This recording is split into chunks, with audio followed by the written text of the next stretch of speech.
kabarnya hari ini? Bertemu lagi dalam materi kali ini. Kita akan mencatat persediaan barang dagang ke dalam dua metode, yaitu metode periodik dan perpetual system. Di sini sudah ada tabel yang menunjukkan perbedaan pencatatan untuk dua metode ini. Langsung saja kita lihat. Yang pertama, pembelian barang dagang. Nah, di sini pembelian barang dagangnya secara kredit ya, secara kredit. Pada metode periodik atau periodik system akan dicatat pembelian di debit, utang dagang di kredit. Sementara untuk metode perpetual dia akan mencatat persediaan barang dagang di debit, utang dagang di kredit. Nampak perbedaannya? Kalau di periodik dia mencatat dengan akun pembelian. Ingat ya, di metode periodik ini umumnya adalah perusahaan-perusahaan yang barang dagangnya jumlahnya sangat banyak, jenisnya sangat bervariasi begitu ya, maka dia akan mencatat dengan akun pembelian. Sementara perpetual system, perusahaan yang jenis barangnya tidak terlalu banyak jenisnya, maka dia akan mencatat dengan metode persediaan barang dagang. Di situ letak perbedaannya yang pertama. Yang kedua, letak perbedaannya. Kalau seandainya terjadi retur pembelian ini artinya barang yang kita beli kita kembalikan kepada pemasoknya begitu ya, mungkin karena tidak sesuai atau mungkin karena ada kerusakan dan lain sebagainya. Akan dicatat pada sistem periodik. Hutang dagang tadi yang tadi di kredit akan dikurangkan. Hutang dagang di posisi di debit itu kan berkurang, artinya hutang dagang di debit berkurang, hutangnya berkurang.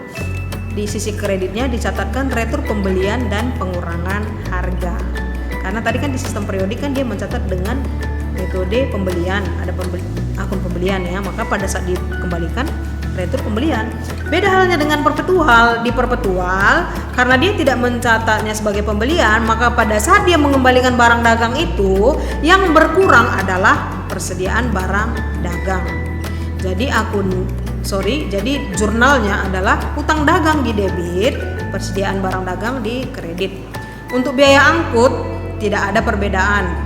Yang membedakan hanya beban angkut di sistem periodik, persediaan barang dagang di sistem perpetual. Jadi dia dianggap sebagai persediaan barang dagang. Biaya angkut itu dimasukkan ke dalam akun persediaan barang dagang. Di sisi kreditnya sama, kas, karena kas berkurang ya untuk membayar biaya angkut. Pada saat dia melunasi pembelian dengan potongan. Nah, kalau seandainya dia membeli barang kemudian dapat potongan, kita akan catat di sistem periodik utang dagang di debit, kas di kredit, potongan pembelian di kredit. Sementara itu kalau di sistem perpetual, utang dagang di debit, kas di kredit, persediaan barang dagang di kredit. Nah, ini letak perbedaannya ya. Yang lainnya sama, utang dagang dengan kasnya tetap letaknya sama, debit dan kredit. Yang membedakan di periodik dengan potongan, kalau di perpetual dengan persediaan. Jadi persediaan yang berkurang gitu. Yang berikutnya penjualan barang dagang. Nah, di sini juga ada perbedaan.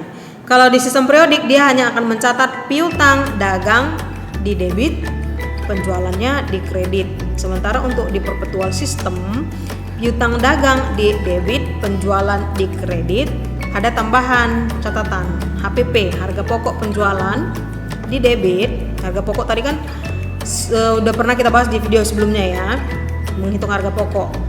Harga pokok di debit, persediaan barang di kredit. Di situ letak perbedaannya. Retur penjualan untuk sistem periodik dicatat retur penjualan dan pengurangan harga di debit, piutang dagangnya di kredit. Untuk perpetual system, retur penjualan dan pengurangan harga di debit, piutang dagang di kredit. Ini sama ya. Yang membedakan adalah persediaan barang dagangnya di debit, harga pokok penjualannya di kredit. Jadi ada perbedaannya di situ ya, di harga pokok ya. Kalau di periodik kan nggak dicatat harga pokok, di perpetual dicatat harga pokoknya gitu.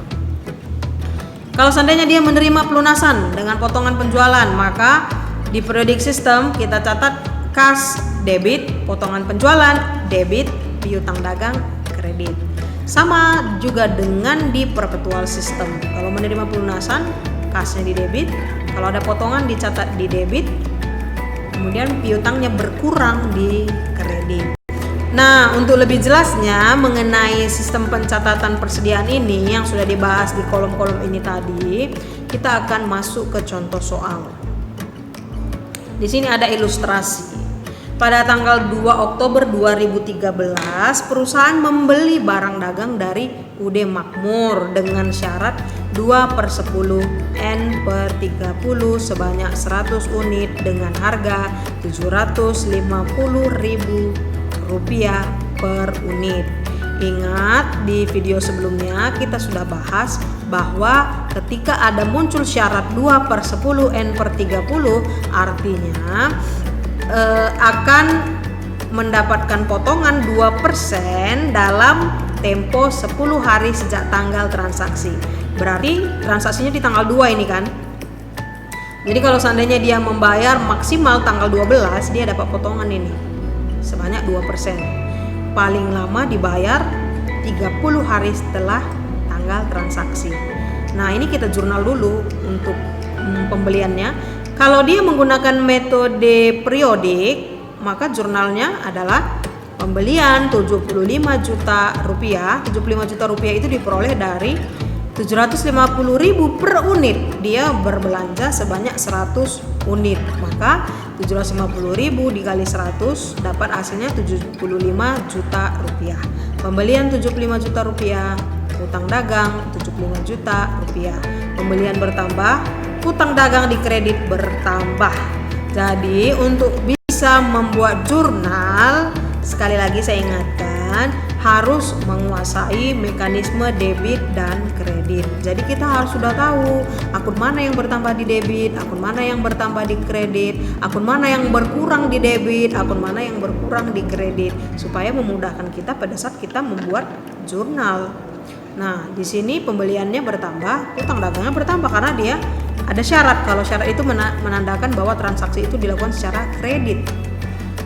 Bagaimana kalau sistem persediaannya perpetual? Nah, di perpetual dia menggunakan istilah persediaan barang dagang. Jurnalnya sama, hanya beda akun saja. Di perpetual dia pakai persediaan barang dagang 75 juta rupiah. Utang dagangnya sama, bertambah 75 juta rupiah. Yang berikutnya, pada tanggal 4 Oktober 2013 dikembalikan sebagian barang dagang kepada UD Makmur karena rusak sebanyak 4 unit. Tanggal 4 dia kembalikan 4 unit. Ingat tadi satu unitnya 750.000. Berarti kalau 4 unit dikalikan ya. Nah, langsung saja kita lihat di jurnalnya. Dia mengembalikan, kalau dengan sistem periodik maka hutang dagangnya tadi harus kita kurangkan sebanyak 3 juta karena 750.000 dikali 4, 3 juta rupiah. Maka hutang dagangnya berkurang 3 juta rupiah karena hutang dagang di debit itu artinya berkurang. Retur pembelian dan pengurangan harga 3 juta rupiah. Dikembalikan barangnya ya. Bagaimana dengan perpetual? Nah, di perpetual hutang dagang di debit 3 juta rupiah, persediaan barang dagang di kredit 3 juta rupiah. Jadi persediaan barang dagangnya berkurang 3 juta rupiah. Selanjutnya, tanggal 5 Oktober menerima tagihan biaya angkut dari PT Pos Indonesia Rp500.000 dibayar tunai. Bayar biaya angkut ini. Kalau di sistem periodik, beban angkut debit 500.000 dibayar dengan kasnya di kredit Rp500.000. Sementara kalau di persediaan perpetual, persediaan barang dagang 500.000. Jadi dianggap persediaan barang dagang yang bertambah 500.000 walaupun itu beban angkut sebenarnya ya. Dibayar dengan kas di kredit artinya kas berkurang Rp500.000. Yang berikutnya, pada tanggal 8 Oktober 2013 perusahaan melunasi utang kepada UD Makmur. Nah, tanggal 8 dia melunasi. Tadi transaksinya di tanggal 2, berarti dapat potongan. Langsung kita lihat. Hutang dagang 72 juta rupiah.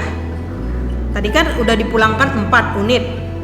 Jadi sisa barangnya tinggal senilai 72 juta rupiah.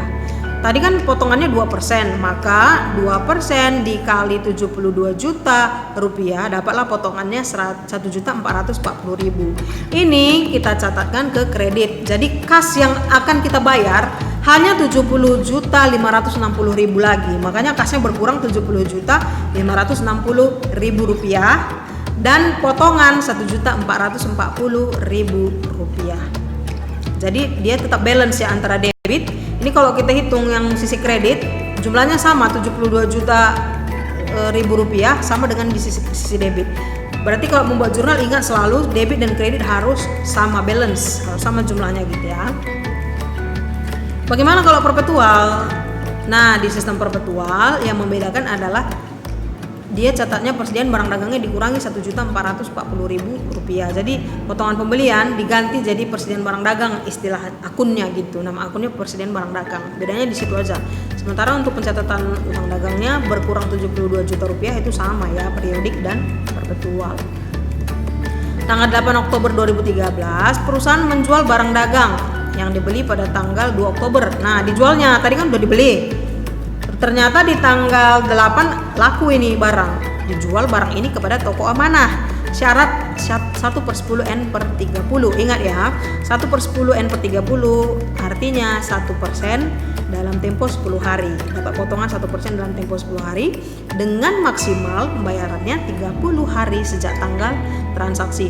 Berarti kalau transaksinya tanggal 8, 10 hari kemudian itu maksimal di tanggal 18 dia masih dapat potongan ya, pembeli itu ya, toko amanah kan kita menjual ini, berarti kita kasih potongan penjualan sama dia gitu dengan harga 850.000 per unit sebanyak 80 unit.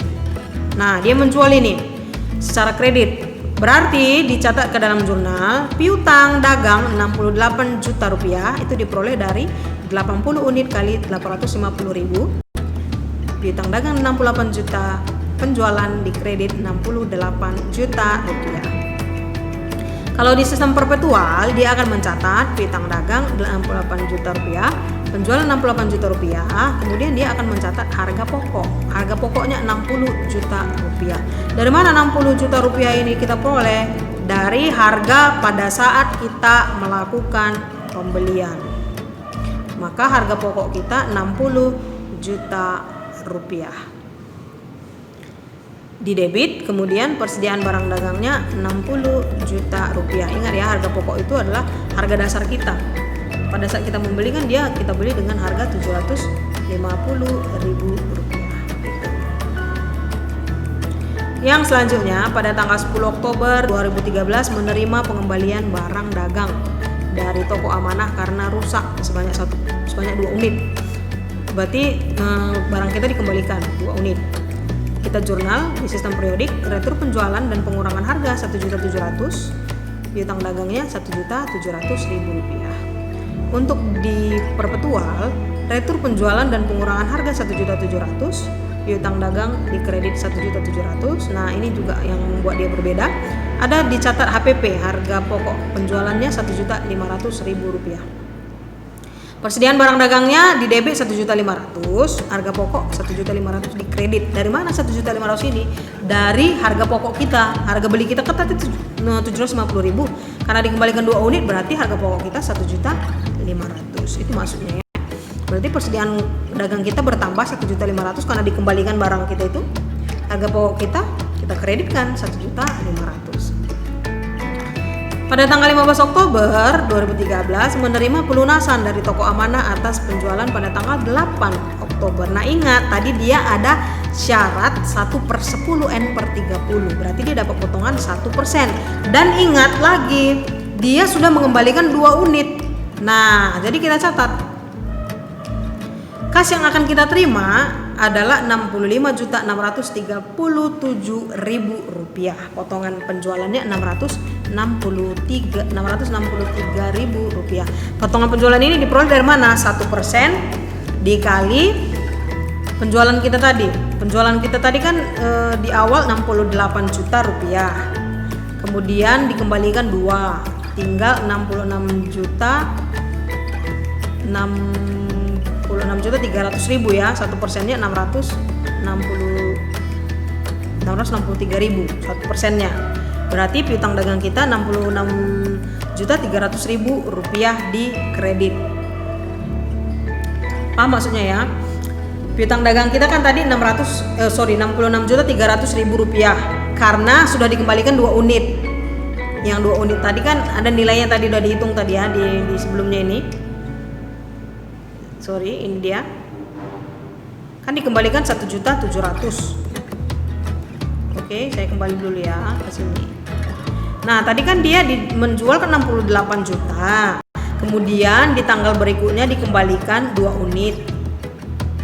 Ini berarti sudah berkurang kan? 68 juta dikurang 1.700.000, berarti barang dagang kita hanya tinggal 66.300.000, tapi dia dapat potongan 1%. 1% dari 66.300.000 itu 663.000 rupiah. Itulah potongan yang kita berikan.